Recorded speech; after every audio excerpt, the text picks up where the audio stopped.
உலகின் மிகவும் கடினமான ஓட்டப்பந்தயங்களில் ஒன்றான டென்சிங் ஹிலாரி எவரெஸ்ட் மாரத்தானை 2 முறை வென்று சாதனை படைத்த கோவையைச் சேர்ந்த வீராங்கனை நவ்ஷின் பானு சந்துக்கு சுதந்திர தின விழாவில் கல்பனா சாவ்லா விருதை முதலமைச்சர் ஜோசப் விஜய் வழங்கி கௌரவித்தார். துணிவு மற்றும் சாகச செயலுக்கான கல்பனா சாவ்லா விருது செல்வி நவ்ஷின் பானு சாந்த் கோவை அவர்களுக்கு வழங்கப்படுகிறது. நம் மாண்புமிகு முதலமைச்சர் அவர்கள் இந்த விருதினை வழங்குகிறார்கள். Kalpana Chawla Award for Courage and Daring Enterprise is presented to Selvi Navshin Banu Chand Kove.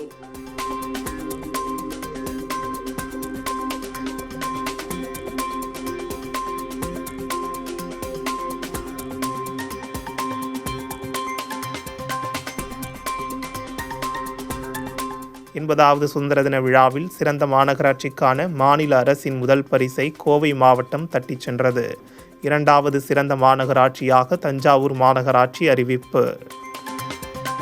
சிறப்பாக செயல்படும் மண்டலம் முதல் பரிசு மண்டலம் 6, 2ஆம் பரிசு மண்டலம் 2. சிறப்பாக செயல்படும் மாநகராட்சி முதல் பரிசு கோவை, 2ஆம் பரிசு தஞ்சாவூர். சிறப்பாக செயல்படும் நகராட்சி முதல் பரிசு போடிநாயக்கனூர் தேனி மாவட்டம், 2ஆம் பரிசு ஆரணி திருவண்ணாமலை மாவட்டம், 3ஆம் பரிசு விழுப்புரம் மாவட்டம். சிறப்பாக செயல்படும் பேரூராட்சி முதல் பரிசு திருவிடைமருதூர் தஞ்சாவூர் மாவட்டம், 2ஆம் பரிசு கரங்கல் கன்னியாகுமரி மாவட்டம், 3ஆம் பரிசு செட்டிப்பாளையம் கோயம்புத்தூர் மாவட்டம்.